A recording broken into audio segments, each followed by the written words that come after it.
All right, take a second and prepare a quad chart for our final lesson in World War II.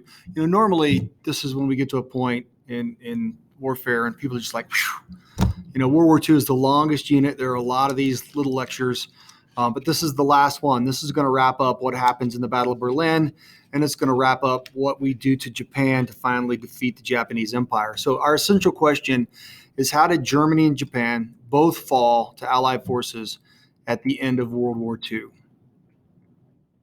We'll start with what the Soviets are doing as they're pressing across Ukraine, Belarus, Poland, and into Germany. They really start their assaults through Eastern Prussia, which is northern Poland, and into the Balkans.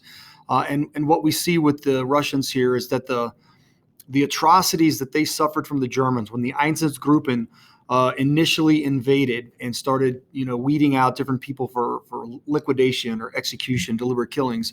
The Red Army is equally as brutal to the Germans, what they're encountering. Here we see them press across, rapidly advancing and watching the Germans really in a delaying effort to try to get as many people back into Germany as they can, not very effectively. We see that the Russians are pressing the Germans with sheer numbers, right? They don't have as much technology still. We know they've improved tactically and strategically, as we learned in the last lessons, but they are pressing the Germans just with sheer numbers. It's like the Russians have an unlimited supply of people and replacements, and the Germans are suffering significant amount of attrition.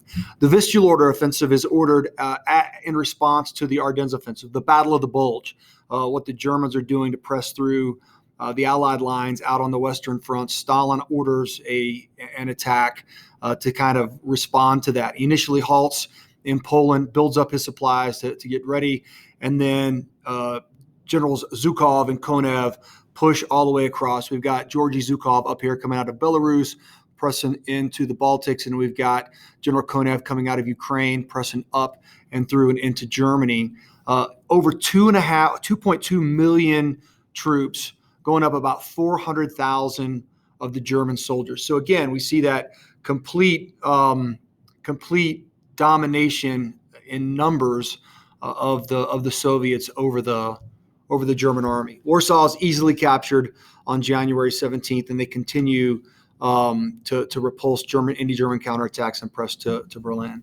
Once they get about 70 kilometers outside of Berlin, the Soviet High Command declares that this operation is complete, and they're pausing to kind of see and coordinate with the other Allied forces on how we are going to proceed with defeating and destroying Germany.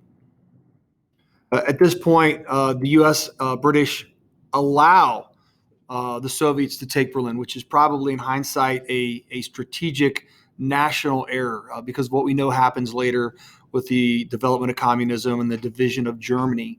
But they go in, they take Berlin. The German army continues to fall. Over 800,000 troops have surrendered by March. We see here that two kind of pronged strategy of the Soviets. They're going all the way around from both sides in an envelopment. And then we also see the double pincer operation kind of converging into Berlin, and also a frontal assault. So again, massive troops going in against the German defenses. Hitler doesn't know that it's over. He will see this kind of repeating for a little while here. He takes the remnants of some armies, and he forms what he calls Army Group Vistula. So he is going to really try to make one final breakout of the Soviet lines. Now, he couldn't do it at Battle of the Bulge. He's not going to be able to do it against the Soviets, but it's still, what he's planning to do and what he's trying to do, which sets the stage for the Battle of Berlin. And again, the sheer volume of numbers, 2.5 million of the Soviet army compared to about 1 million from the German army that remains, 41,600 artillery pieces. Again, we see the complete domination and production of artillery over any other Allied or Axis forces. The Soviets completely outproduce us in artillery.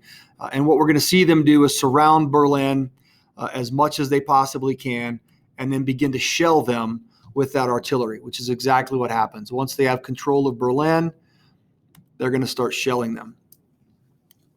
2 million shells dropped into and around Berlin. Now think about what the Germans did to Stalingrad. You have to think that that plays into the Soviet psyche, at least to Stalin. Hitler did everything he could to destroy Stalingrad simply because it bared Stalin's name. He's going to do the same thing to the capital of Germany. Hitler still doesn't think it's over. He continues to move armies en masse, but the armies don't exist. He's completely delusional. And he had no idea, I think, at the end, that he was really at the end. He starts to activate these Volkssturm units, right, which mean are young boys that are like Boy Scouts and old men who had military experience in the Great War, but they're not equipped and trained to do any type of fighting, particularly the type of street-to-street urban warfare that's going on inside of Berlin. He completely relies on 12th Army right here to come back from the West. Remember, they're fighting out on the Western Front against the Allies. They're now to return back and break out Hitler and Army Group Vistula from Berlin. You can see everywhere that the Germans attacked the Soviets, they're repelled. Ultimately, Hitler realizes that it's the end and commits suicide on April 30th, really bringing to the end the war on the Western Front and the war in Europe. So with that over, we'll switch back to the Pacific. And the last major battle in the Pacific that we see is the Battle of Okinawa. And again, like Iwo Jima, we see a well-prepared Imperial Japanese Army, mass defense. They have 100,000 troops on the island. We see a defense in depth, like even better than what we saw in Iwo Jima. Here's our strategy. We need to cut off Japanese supply lines to the south. This is an important island because it is very close to the mainland of Japan, which we are still planning to invade at this point. And then Okinawa is the front line of defense. It's the last line of defense. And we imagine they are going to potentially fight to the death, just like they had on Iwo Jima. We start to see kamikaze aircraft begin to target U.S. troops and ships. We've seen it in the past, but not on a scale that we see here. 700 aircraft fly out, fire their machine guns, drop their bombs, and then fly their aircraft into U.S. Navy ships with the attempt to kill sailors, with the attempt to damage and sink ships on their approach into Okinawa. Like Iwo Jima, the beaches are not very well defended. They've moved inland and allow everybody to get on the beaches. And that's when the defense erupts from well-positioned tunnel and cave systems. We end up killing over 100,000 Imperial Japanese Army troops and 100,000 civilians. Something interestingly in Okinawa, we see that civilians are committing suicide at a very rapid rate, as opposed to become, prisoners. Even though we don't take civilians as prisoners, but that's the way they thought, that we were invading as conquerors. And that we would take them prisoners. So they would throw themselves off of cliffs and kill themselves to try to, avoid any interaction with American forces. And initially, we suffer 12,000 casualties. We see that the majority of the defenses on this map, as the routes of advance are from the western side or western side of the island, and then down to the south, where the majority of the fighting took place. Very easy as it went up toward the north, but the majority of the defenses and in-ground defenses that had to be rooted out were in the southern part of the island. The Japanese Navy is now completely at a loss because the sinking of the Yamamoto. They plan to take this to the backside of the island of Okinawa and beach it, and then use the naval guns as supporting fire, which could have had a significant impact on especially the ground operations that were going to happen on the island of Okinawa. But it never made it there. Congress really questions our military decisions to take some of these islands because of the significant amount of casualties that we were experiencing on both Iwo Jima and now on Okinawa. The look ahead at what potentially would be an invasion of the mainland Japan was really, I think, frightening to a lot of people back in the United States. If they're going to fight to the death and commit suicide and kamikaze attack on the island of Okinawa, are we prepared to completely assault and take over the entire Japanese mainland? That's the plan, right? That's the plan. The plan is to take over and defeat Japan on their home turf. We start with the firebombing of Tokyo, which, a lot of people think that dropping the 2 atomic bombs were really, really significant and bad, and they were. They killed a lot of people, but the firebombings of Tokyo were really more devastating to the people and to the city itself. Here you see a before picture on the left-hand side, and we're really looking at this area right up in here along the river before the firebombing, and here you see the day after the firebombing. All of this dark gray or almost black area is an area completely burned out. So as these bombers went in and they dropped these napalm bombs down onto the city, remember that a lot of the building at this point in time, especially in Japan, was made out of wood and paper products. At the same time that this was going on, almost a perfect storm of winds kicked up off the coast of Tokyo, and it just blew these fires throughout these main residential neighborhoods, and enveloping people, enveloping all of these buildings, and just causing more and more fire. The flames were jumping, block to block, and setting other neighborhoods on fire. I've read instances of this where people were running away and they would go into a building and the flames would come around the building and the building would become like an oven and the people would bake inside.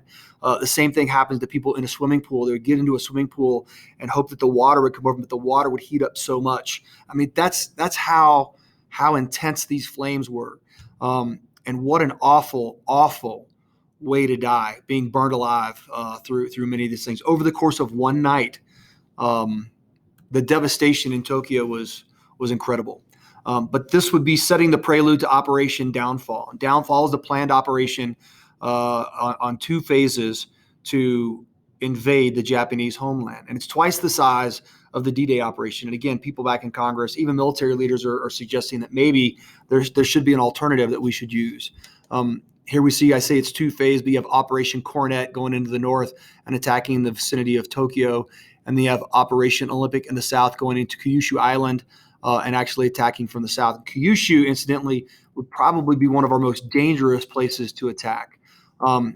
But these are what the big thinkers in the Pentagon thought and Congress over their discussions. We must force Japanese to surrender. We're estimating 1.5 million U.S. casualties and 5 to 10 million Japanese casualties, many who will commit suicide or become kamikazes or banzai attackers themselves. The invasion force would be larger than anything we had put together at this time. It was there and it was possible. We potentially could have done this. We had all of the islands from our island hopping campaign in place. We would be able to do that. We must deal with that highly fanatical population that we don't imagine will surrender. All the defensive positions were very well fortified, and we know that they relocated about 2,000 aircraft to be used as kamikazes onto that southern island of Kyushu. We know that because a lot of the islands that we fought coming across, like Iwo Jima and Okinawa, who have multiple airfields on them, they had moved those aircraft back to defend the main Japanese homeland in case of an attack. We got a secret weapon in our pocket, right? So we've been working on the Manhattan Project and developing atomic munitions. So we decide that we're going to attack one location with an atomic bomb on August 6th. Now we had 5 or 6 different locations that we were looking at, and we were looking at cities that hadn't been touched. So a lot of people think, why didn't we just bomb Tokyo, the capital, with the atomic bomb? Well, we'd already destroyed most of Tokyo with the firebombing. And as cruel as this may sound, we wanted to see what the bombs would do to an untouched target. So we picked initially Hiroshima, and we know that this bomb detonated about 1,200 feet above the city, immediately vaporized about 90,000 people, completely destroyed the center part of the city at ground zero. Radiation burns affected others further and further outside of ground zero. And then for years after, we've had the problem with radiation infection and cancer. So 2 different weapons that we use for this project, really testing 2 different types of munition. The top one was called the Fat Man, and the Fat Man is a plutonium implosion device. So at the very center core of this football is a core piece of plutonium, right in the middle. And surrounding that is TNT. So as this gets to its proximity elevation above the city of Hiroshima, it would detonate that TNT around that plutonium, it's a plutonium implosion device. So it's imploding on the plutonium, and it causes that nuclear reaction. The next bomb is what's called the little boy, and you can see it looks a lot different, and it is different. The inside of this is long and cylindrical because it's actually a gun barrel that's inside. And then there inside of that gun barrel is a uranium ball, and the uranium ball travels from the back at the time of detonation all the way to the front and causes this uranium explosion. So the first one is an implosion. It's blowing up inside onto the plutonium. The next one is causing that reaction by an explosion of plutonium, and they're testing the reactions of both. Before we drop the second one, however, the Soviets break their non-aggression pact and they invade Manchuria with 1.5 million troops. So I would ask you to look at this as they sweep further and further down into the Korean Peninsula, and we are right across the way dropping the first atomic bomb. A lot of people think that there wasn't a reason to drop the second atomic bomb a few days later. We should have let the Japanese have some time to evaluate the effects of that and offer them terms of surrender. But we don't. We go right back on August 9th, just 3 days later, and drop the second munition. And I would suggest that we do that because the Soviets are so close that we're dropping this bomb down here in Japan. And we know that they sent advisors or assessors over to take a look at what we had done. At this point in time, the tensions between the Soviets and Americans were just beginning. Communism and our free market society were at odds with each other, and we were the only one with a device like this. So potentially, and a lot of historians differ on the opinion here, potentially we drop bomb number 2 just to prove to the Soviets what we could do. We let them see the technology. Second bomb drops on Nagasaki. Immediately 35,000 perish.